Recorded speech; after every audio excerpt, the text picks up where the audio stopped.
Bonjour et bienvenue sur la chaîne de Combat d'une Warrior. Moi c'est Juliette, j'ai 26 ans et je suis atteinte d'une encéphalomyélite myalgique, autrement dit le syndrome de fatigue chronique, d'un syndrome des intestins irritables, d'un syndrome des jambes sans repos, syndrome des lèvres dans l'os, patati patata, bref les syndromes qui sont toujours associés à cette pathologie.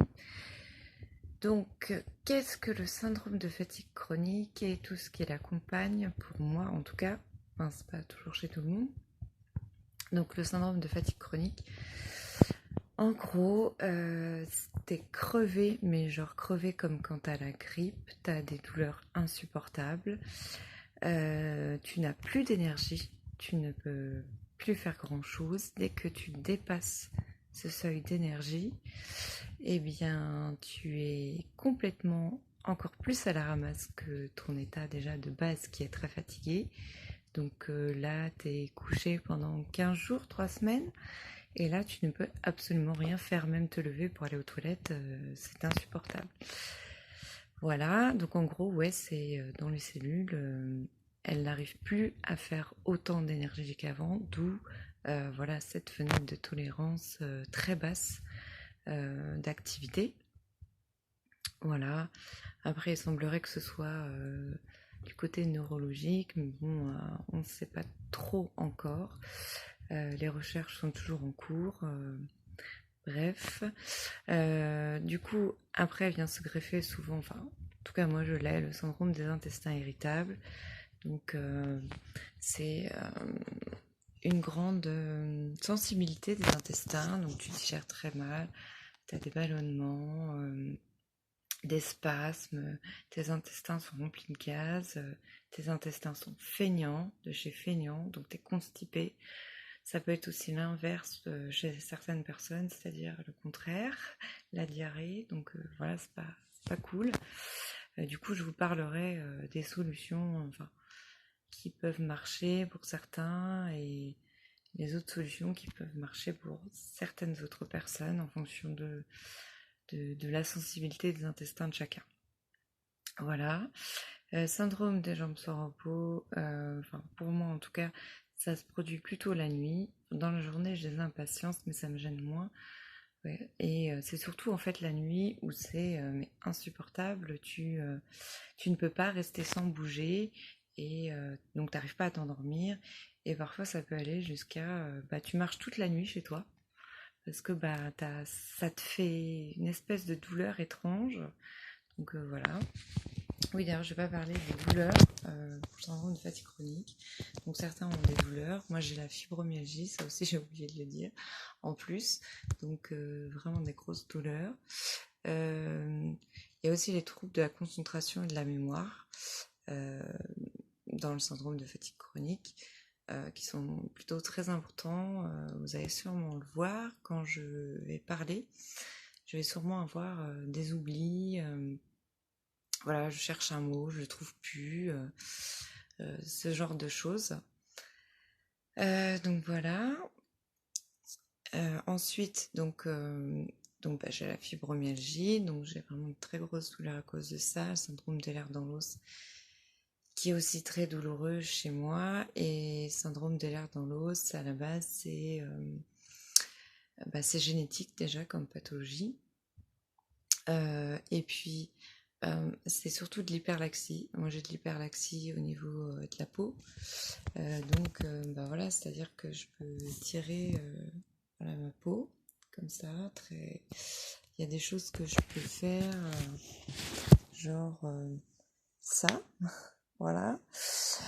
Donc, il y a l'hyperlaxie aussi des articulations. Donc, moi, je fais beaucoup d'entorses au niveau des chevilles, des poignets, principalement. Mais je dis genre beaucoup, c'est genre en 3-4 ans, j'ai dû en faire, je sais pas moi, une trentaine, ou presque une par mois, voire plus. Enfin, c'est quasi constamment en fait. Donc voilà, ça j'ai le diagnostic il n'y a pas très longtemps. Mais j'en reparlerai peut-être plus tard dans une autre vidéo, parce que sinon elle va être extrêmement longue la vidéo. Donc voilà.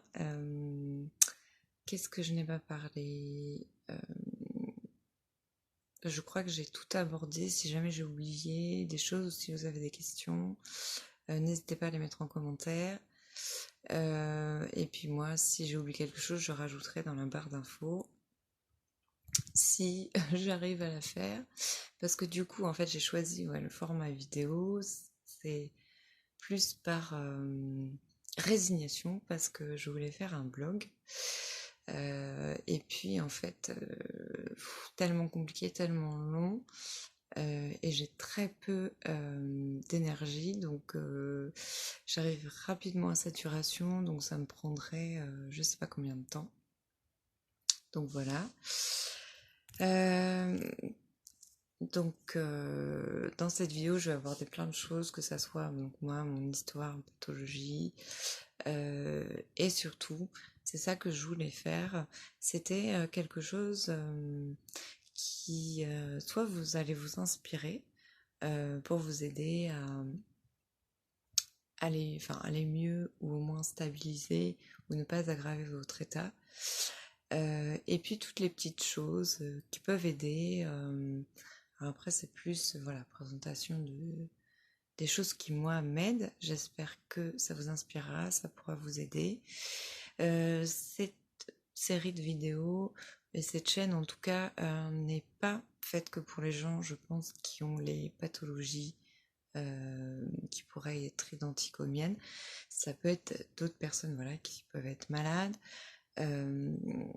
d'autres personnes qui ne sont pas malades, mais qui ont simplement envie de prendre soin d'eux pour éviter d'être malades.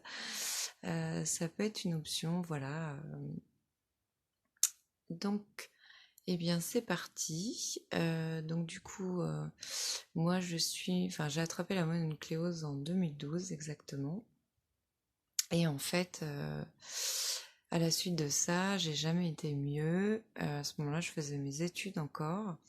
Et du coup, en fait, un an après, donc normalement au bout d'un an ça passe, et un an après, j'ai eu carrément, mon état était pire, en fait, j'étais plus capable de faire une journée entière en cours. Donc du coup, c'est là que, avec mon médecin, on a commencé à se dire, bon, il y a quelque chose. Donc d'abord, envoyer chez un psy, parce que voilà, quand on est très fatigué, on se pose toujours la question si vous n'êtes pas dépressif ou dépressive.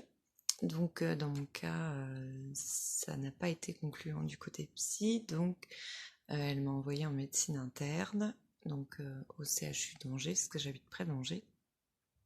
Et donc j'ai de la chance que il y ait un spécialiste du syndrome de fatigue chronique au CHU d'Angers.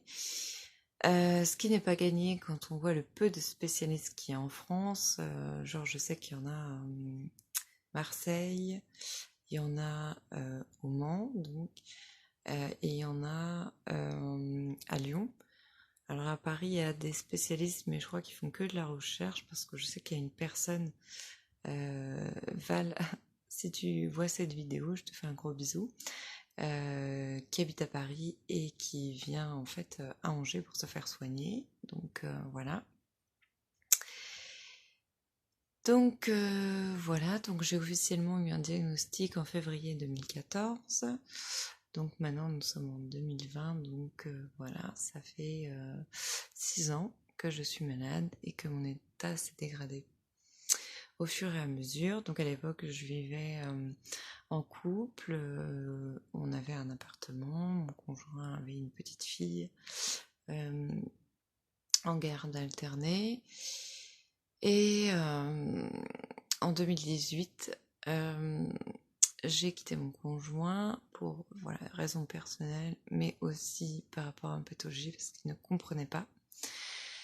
Donc, je pouvais pas manager ma santé au mieux. Donc, du coup, je suis retournée vivre chez ma mère parce que ça paraissait compliqué en fait de prendre un appartement, déjà financièrement, parce que à l'époque j'avais dû arrêter mes études par rapport à un problème de santé, et parce que j'avais pas de ressources, et aussi parce que j'étais plus capable de faire voilà, toutes les tâches ménagères.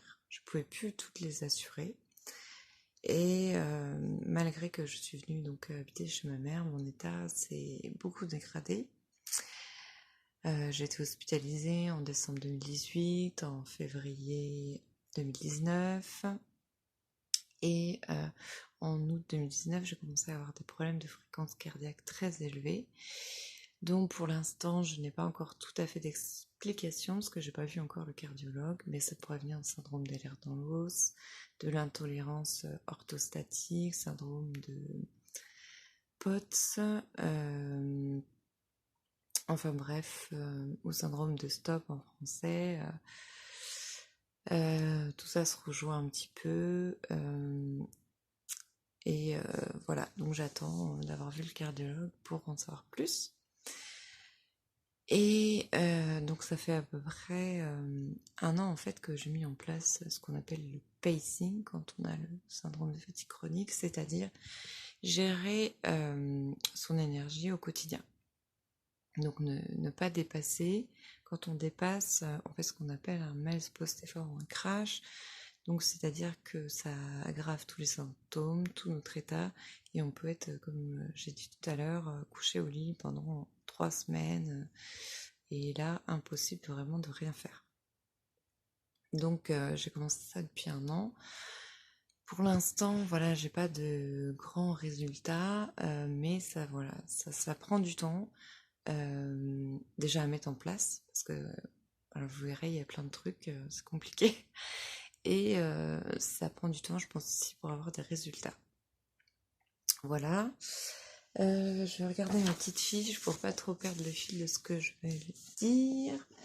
Donc ouais, une chose que je voulais dire pour introduire tout ça, c'est qu'il faut que vous fassiez ce qui marche pour vous. Parce que si vous farfouillez un peu sur le net, voilà, il y a des personnes qui ont des chaînes YouTube, il y a des personnes qui ont des blogs, il existe des programmes australiens et anglais, canadiens aussi,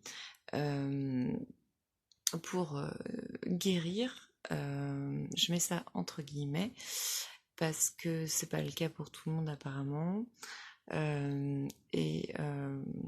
Voilà, c'est en fonction de, je pense, du temps que vous êtes malade, du nombre aussi d'autres pathologies qui sont venues se greffer à ça. Voilà, ça dépend de plein de choses en fait, et on est tous différents, donc tout ne va pas marcher sur nous. Donc c'est à chacun d'expérimenter et de trouver voilà, ce qui marche pour soi et de le faire. Je vais enlever mes lunettes parce que cette espèce de reflet m'énerve. Du coup, je le filme avec mon portable. Voilà, parce que j'ai pas d'appareil photo, donc autre que mon portable. Donc l'image ne sera pas très très nette. J'essaierai voilà, d'investir dans le futur, voilà, pour que ça soit mieux pour vous aussi. Mis à part cela, il y a une question que je trouve qui est importante à se poser tous les jours en fonction de voilà, de comment vous vous sentez, c'est qu'est-ce qui peut m'aider? Et ça peut être ne rien faire du tout et se reposer, la réponse. Ça peut être plein de choses différentes. Ça peut être faire un temps de relaxation. Ça peut être faire quelque chose que j'aime. Voilà, c'est en fonction de voilà, vos envies un peu. Mais cette question, faut vous la poser tous les jours et à différents moments de la journée en fonction de comment vous vous sentez, de tel symptôme qui apparaît. Et ça peut franchement vous aider. Je trouve que, enfin moi en tout cas, c'est la question que je me pose et en fait, c'est la question qui va un peu structurer ma journée, mes activités, voilà, en fonction de ça. Donc ensuite pour structurer une journée, donc voilà, il y a cette question, il y a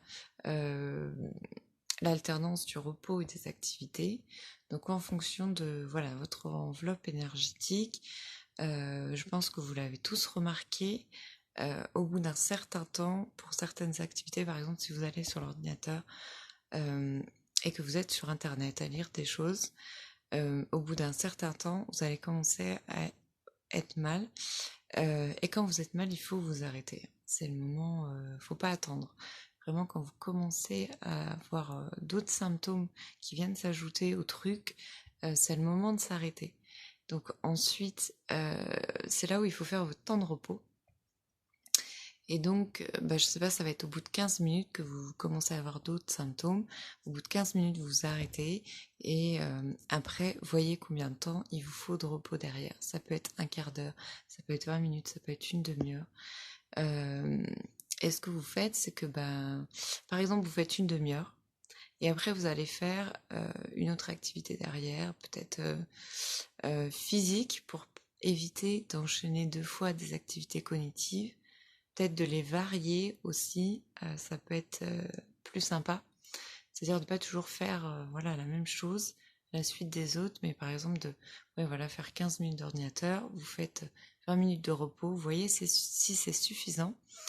Et après, je sais pas, vous allez faire 5 minutes de marche dehors, et après, voilà, vous vous remettez un temps de repos, etc., etc. Ensuite, ce qui peut vous aider, et moi, ce qui m'a aidé un temps, c'est de faire ce qu'on appelle le journal d'activité. Donc, je vais vous montrer ça. Donc, moi, voilà. Moi, j'ai un bullet journal. Enfin, bullet journal avec mon journal d'activité. Et, alors, attendez, vous ne voyez rien. Je vais faire autrement. Je vais tourner ma caméra si c'est possible. Je ne sais pas si c'est possible de faire ça en cours de vidéo. Je ne crois pas. Bon, alors du coup, je vais essayer de vous montrer ça de façon... voilà. J'espère que vous voyez bien. Donc ça, c'est mon bullet journal, comme je disais. Il y a mon journal d'activité dedans.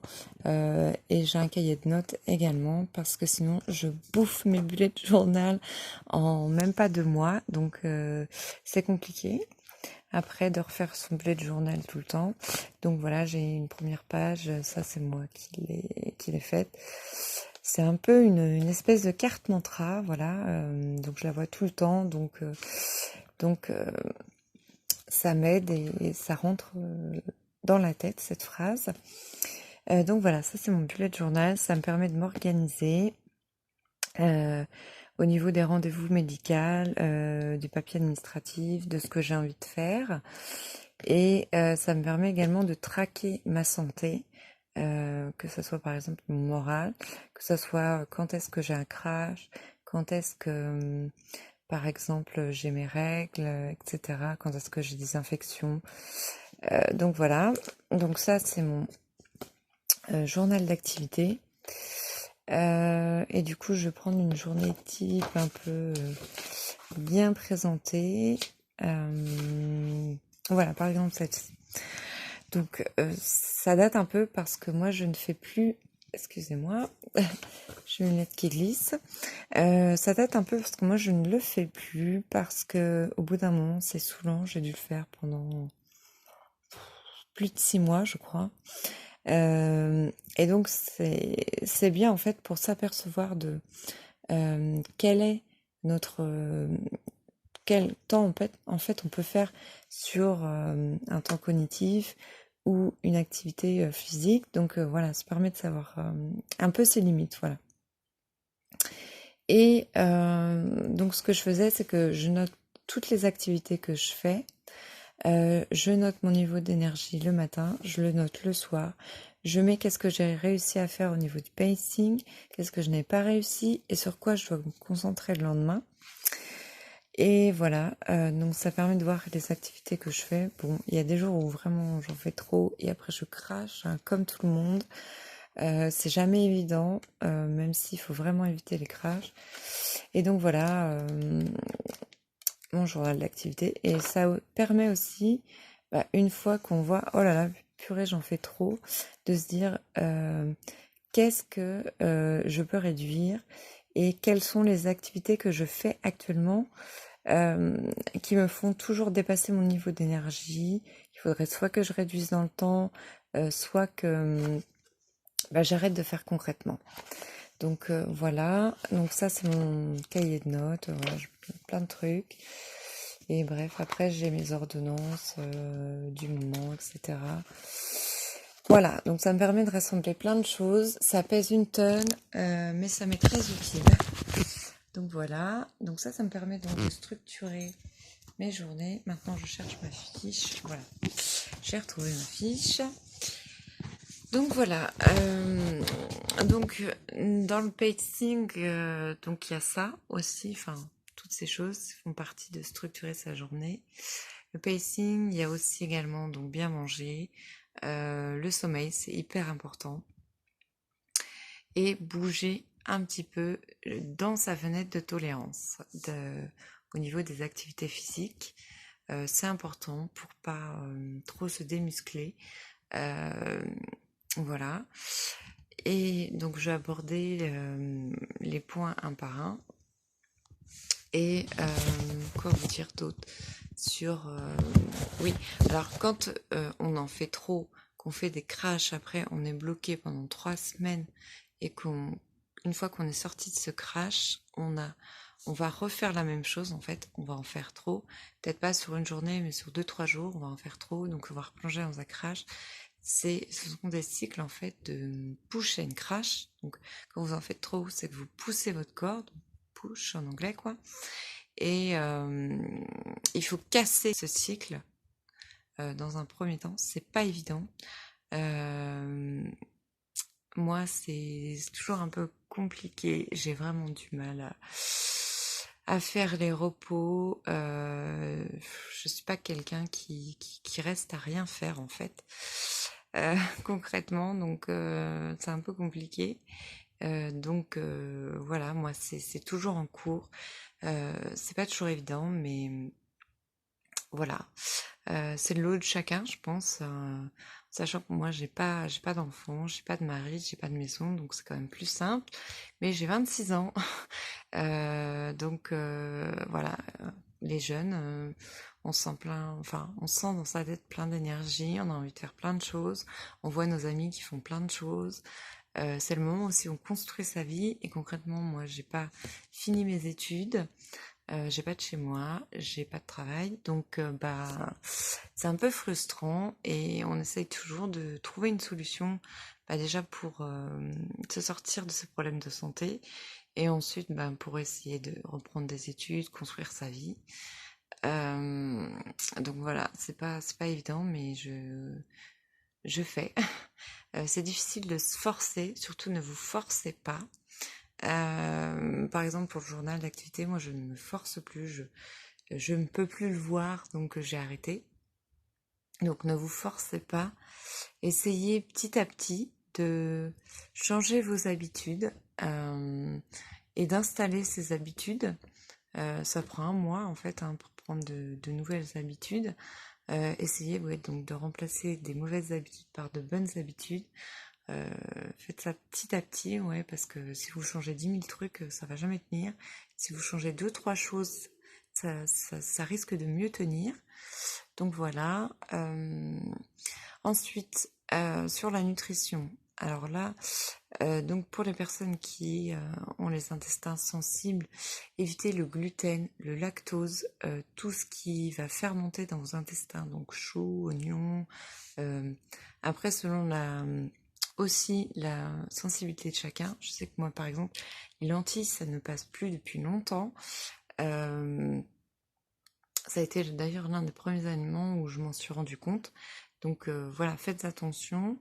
Alors après, c'est vrai que c'est compliqué de savoir qu'est-ce qui fait ces problèmes d'intestin, mais il y a des aliments vraiment où c'est tellement fort qu'on sait que c'est cela. Donc cela, enlevez-les, évitez concrètement de les manger. Donc ensuite, évitez donc le gluten, lactose et tout ce qui est légumes fermentibles. Ensuite, pour ceux qui ont vraiment des gros problèmes d'intestin, donc comme moi j'ai eu, il y a ce qu'on appelle l'alimentation sans FODMAPs. Alors vous allez me dire, qu'est-ce que c'est les FODMAPs? Les FODMAPs, c'est le gluten, c'est le lactose, donc ce sont des sucres fermentibles, et vous en avez d'autres donc dans les fruits et légumes. Je vais pas faire la liste ici, j'essaierai de mettre des liens en barre d'infos. J'ai lu un livre qui est super, alors je ne l'ai pas là, chez moi, parce que je l'ai prêté à quelqu'un, mais il fait partie donc des éditions Le Duc Pratique, et il est écrit par Daniel Festi. C'est le grand livre des problèmes intestinaux ou un truc du genre de Daniel Festi. J'essaierai de vous trouver donc le lien de ce livre et de vous le mettre en barre d'infos. Et c'est comme ça en fait que j'ai découvert ces fameux FODMAPs. J'en ai parlé donc à mon médecin qui m'a dit mais oui, ça vous concerne. Effectivement.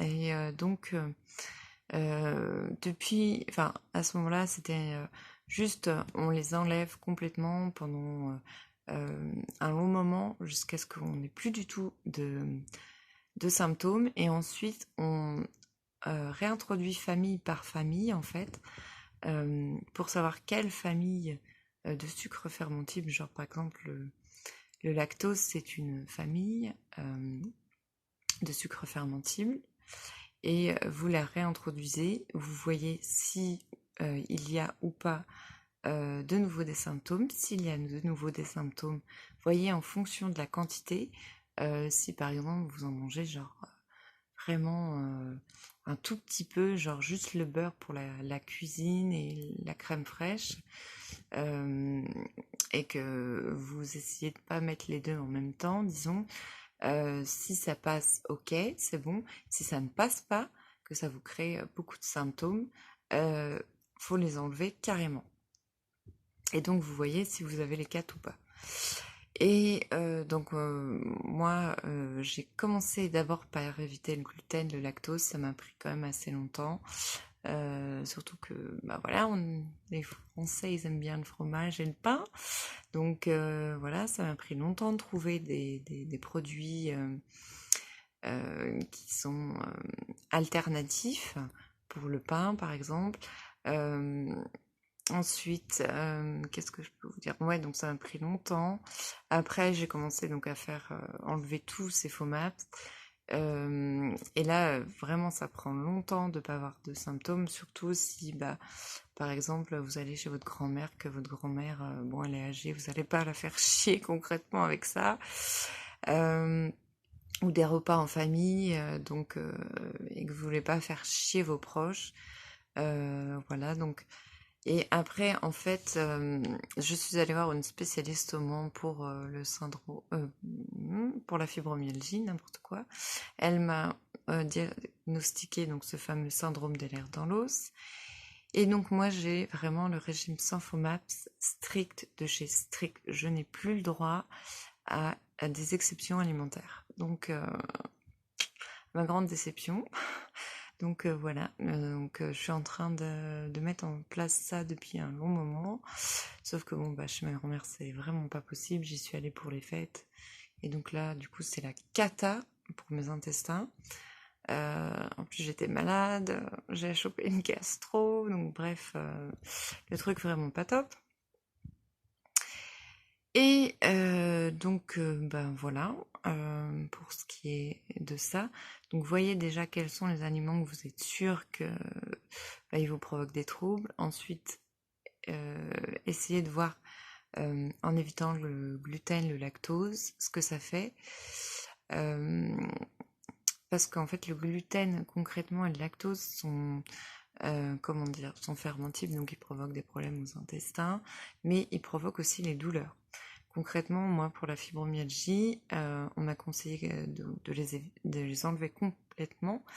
Et en fait, si vous faites le test, enlevez-les complètement sur un temps, je sais pas moi, 15 jours, et mangez juste une fois un morceau de pain, enfin peut-être plus qu'un morceau de pain, on va dire une demi-baguette dans la journée. Vous allez voir le lendemain, vous allez avoir des douleurs vraiment insupportables. Donc ça participe aux douleurs.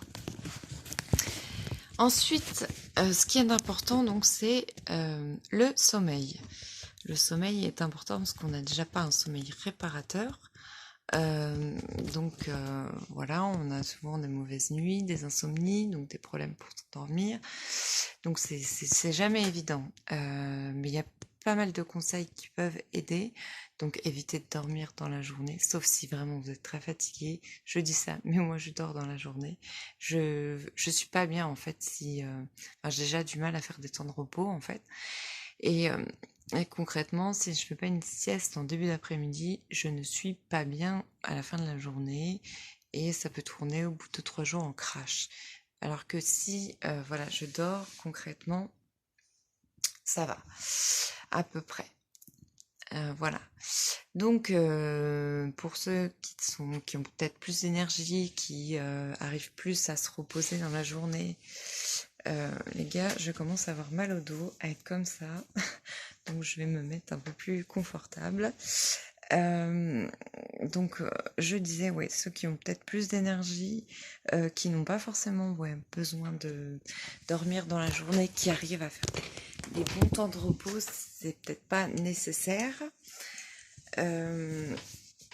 Donc voilà. Voilà. Excusez-moi, je bafouille tout le temps, je fais des E tout le temps parce que je cherche qu'est-ce que je dis. Je sais pas si c'est français ça non plus comme phrase. Enfin bref. Donc évitez les écrans le soir. Si vous avez envie de... Enfin, si vous avez tendance ce soir à regarder la télé ou à regarder des vidéos sur YouTube ou aller sur les réseaux sociaux, déjà coupez votre Wi-Fi sur votre téléphone portable, genre à partir de 17h. Vous pouvez écouter la radio si vous voulez, ou de la musique, peut-être pas trop quelque chose qui soit stimulant. Vous pouvez lire le soir. Il y a l'application Calme que j'aime beaucoup. Vous pouvez faire donc de la méditation. Vous avez une méditation tous les jours qui vous est proposée. Vous pouvez traquer votre humeur. Vous pouvez faire des méditations pour dormir. Vous pouvez faire des méditations pour ceux qui ont de l'anxiété, ce genre de choses, ou qui veulent travailler, par exemple la gratitude. Ça peut être pas mal. Je sais que la gratitude, moi je la pratique tous les jours dans mon bullet journal. Je pratique les reasons to be proud, donc les raisons d'être fier de moi, dans le sens où j'ai accompli quelque chose aujourd'hui, j'ai aidé quelqu'un, j'ai bien managé ma santé, ce genre de choses. Donc bref, revenons à l'application Calme. Vous avez aussi des histoires pour vous endormir le soir. Moi, je sais que j'en écoute de temps en temps, vraiment, quand j'ai du mal à cesser de penser, que mes tournées pensent, enfin que ça tourne dans ma tête, que je cogite, comme on dit. Euh, J'écoute ça et en allez, 15 minutes, je m'endors. Je suis partie, il n'y a plus personne les gars. Donc je ne connais jamais le fin mot de l'histoire. Et ça peut être aussi une façon des fois de rêver la suite de l'histoire, ou enfin dans le genre. Donc ça peut être pas mal de se faire un petit rêve sympa. J'utilise pour le sommeil aussi une brume d'oreiller de chez L'Occitane, donc qui fait partie de la gamme Aromacologie, si je dis pas de bêtises, oui c'est ça. Donc c'est la brume d'oreiller relaxante, cocon de sérénité, et franchement ça sent hyper bon, et ça aide à se détendre. Donc ça c'est pas mal. Ils font aussi l'huile de massage dans la même gamme, que j'aime beaucoup. Quand j'ai mal, je supporte pas qu'on me touche, mais donc je demande jamais à personne. Quand je suis pas capable de faire un massage, je fais pas. Mais ça peut aider à relaxer les muscles. Donc si vous avez des douleurs un peu qui sont musculaires, même si vous avez d'autres douleurs comme les douleurs articulaires, les douleurs neurologiques, ça fera pas d'effet, mais ça peut aider à détendre les muscles. Donc, enfin, ça peut vraiment aider quoi, un petit peu. Et ça peut aider aussi, voilà, à vous endormir aussi, parce que ça fait partie d'un temps de relaxation. Donc voilà, si je suis pas capable, je le fais pas, mais autrement je le fais, même si c'est difficile parfois et douloureux, rien que de se toucher. Donc, mais bon, ça vaut le coup, je pense. Essayez, vous verrez. Et si vous n'êtes pas du tout huile, il existe la crème de corps relaxante, donc qui est un énorme pot comme ça, donc vous en avez pour un moment. Le pot est en verre, donc c'est recyclable. Vous pouvez le réutiliser pour mettre d'autres choses dedans. Donc ça c'est pas mal, le fait que ce soit réutilisable, recyclable, parce que moi j'aime beaucoup, enfin je suis un peu écolo, vous le verrez. J'utilise aussi un masque de sommeil de chez Nature et Découverte qui a des grains de lavande en fait dedans qui se trouvent juste là, il y en a de chaque côté. Et j'aime beaucoup parce que voilà comment dire, l'élastique pour le tenir est très loose, donc ça ne serre pas la tête comme certains masques.